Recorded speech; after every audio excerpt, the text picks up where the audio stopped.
예, 장기표입니다. 오늘 오전에 대법원에서 양산시장 상고심 판결이 있었는데 이것을 꼭 이재명 씨 재판 비슷하게 제가 이 사건 공소장을 판결문을 충분히 보지 못했기 때문에 내용을 자세히는 모르겠는데 한 그런 정도는 허위사실 공표에 해당되지 않는다. 1심과 2심이요. 이 사람은 원수 줬습니까? 벌금 500만 원씩 1심, 2심에서 이렇게 판단을 했습니다. 본래 이제 대법원 판결은 법률 적용의 문제, 즉 법률심이라고 합니다. 1심과 2심은 사실심이고 3심 대법원은 법률심이기 때문에 적용된 법 조문이 맞느냐 안 맞느냐만 해야 되기 때문에 이 판결 자체가 좀 상당히 잘못됐습니다. 그런데 이에 대해서 오늘요 파기환송 이걸 이제 1심, 2심, 2심 판결은 잘못됐다 그래가지고 파기환송을 했는데 이게 작년 9월 달에 2심 판결이 났는데 금년 12월 달에 와서 대법원에서 재판을 했어요. 제가 그래서 이걸 그러니까 이게 이 사람이 계속 양산시장 계속 할 수 있도록 하기 위해서 대법원이요 엄청나게 법을 위반했습니다. 이 선거법에 어떻게 되느냐면 뭐 이 사건만도 아니지만 선거법 공직선거법 제 270조에 이렇게 되어 있습니다. 선거범의 재판 기간에 관한 강행 규정, 보통은요 이 법률은 강행 규정이 특별히 있습니다. 그게 아닌 거는 법관의 재량에 의해서 여러 가지 늘어날 수 있습니다. 그런데 이거는 이 선거사범은 이미 벌써 당선자로서 활동 다 했는데 임기 끝나고 나서 재판하면 뭐합니까? 그런 이유로 선거사범은 1년 안에 반드시 끝내도록 되어 있어요. 그래서 270조 공직선거법 270조 제목이 선거범의 재판 기간에 관한 강행규정이라고 딱 못을 박아놨어요. 그래서 그 내용이 이렇습니다.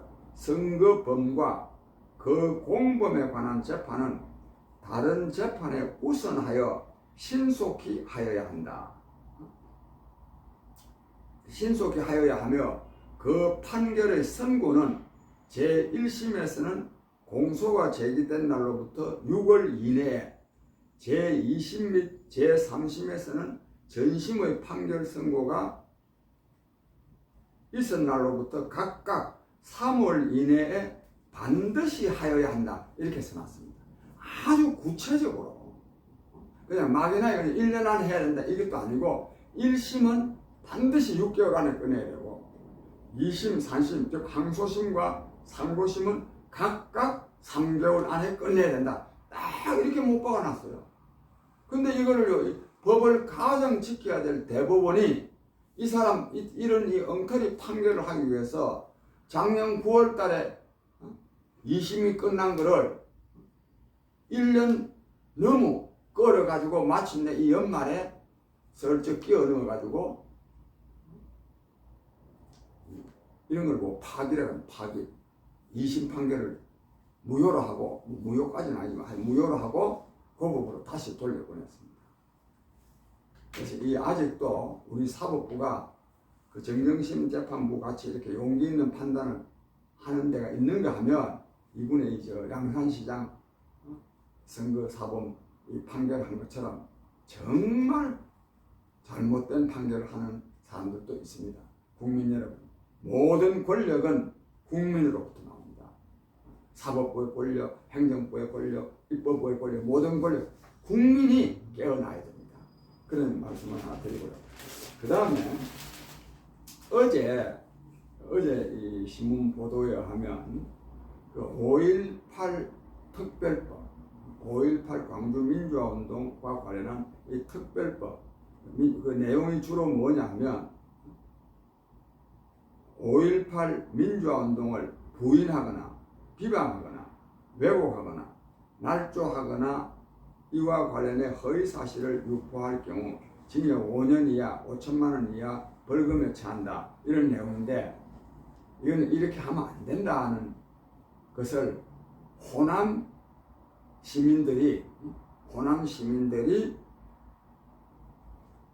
입장을 밝혔습니다. 즉 5.18 이 민주화운동과 관련한 이 특별법, 즉 그걸 비방하거나 뭐 하면 허위사실로 비방하거나 하면 5년 이하의 징역 또는 5천만 원 이하의 벌금에 처한다는 이 법은 잘못된 법이다.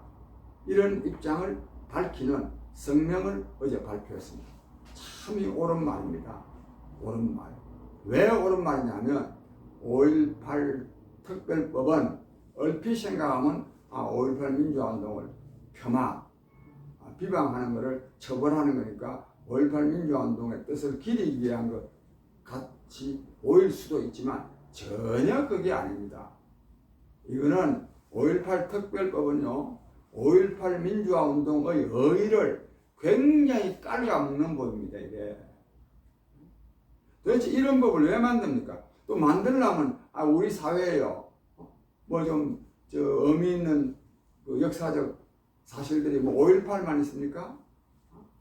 다른 거는 없습니까? 왜 5.18에 대해서 특별히 이렇게 처벌법을 만들어야 됩니까? 그 다음에 이제 이런 만든 취지가 뭐냐면 여기 말하자면 이른바 보수 진영이라 그럴까? 저는 그건 보수도 아니고 틀린 사람들입니다. 틀린 사람들. 그런 사람들이 이 5.18을 비방하는 일들이 많이 있었습니다.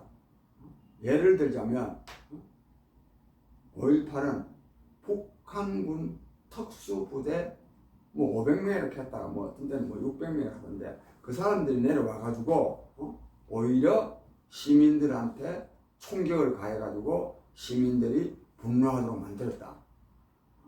투쟁하도록 만들었다. 그러니까 북한이 그러니까 남한 사회를 교란시키기 위해서 광주 시민들을 선동을 하고 또 데모를 하니까 또 총격을 가해가지고 뭐 무장투쟁까지 일어나게 만들었다. 뭐 이런 식. 또 거기다가 또요 그 죽은 사람들은 군인이 쏜 게 아니고 전부 다 북한에서 쏜 거다. 북한에서 내려온 사람들이 쏜 거다. 이런 이 비난을 하는 사람들이 있었습니다. 또 거기에 또 동조한 또 지난날 자유한국당 완전히 동조했다기보다도 그걸 뭘 옹호하는 뭐 그런 또 발언을 하는 또 국회의원들도 또 있었고 또 특히 지식인 가운데도 그런 주장하는 사람 그런 주장에 동조하는 사람들이 많이 있습니다. 대단히 잘못된 것이죠. 그러나 그 말이나 되는 소리입니까 그게? 북한군이 내려와서 그래 했다니 말이나 됩니까 그게? 또 그런 사람들은 그거 그 말 있거나 안 거나 민주화운동 싫어하는 사람들 아닙니까? 그래서 그거를 뭘 처벌하기 위해서 한 거 이런 법을 제정한 거는 아주 잘못됐는데 이 사실 여기 이 성명서에서 잘 지적했던데 이 법은 몇 가지 점에서 문제가 첫째는 5.18 민주화운동을 의미를 오히려 훼손하는 거다. 그 다음에 이건 또 그 지역 간의 또 이 갈등, 대립을 또 격화시키는 거다. 이래가지고 민주당으로 하여금 5.18 그 특별법을 폐지하라. 이런 요구를 하는 성명을 냈습니다. 저는 이 굉장히 잘했다고 생각합니다. 아주 잘한 거로 생각하고 또 호남인 여러분들께서도 저는 이 사람들의 주장이 5.18 특별법보다 이 사람들의 주장이 이제 5.18 특별법은 옳지 않다고 주장하는 사람들이 훨씬 더 5.18 민주화운동의 의의를 말하자면 훼손되지 않게 하기 위한 사람들의 노력이다. 저는 이렇게 보고 있고 여기에 이 성명서에 선한 대로 특히 호남인 여러분들이 이러한 운동에 많이 좀 동참해 주기를 바랍니다. 감사합니다.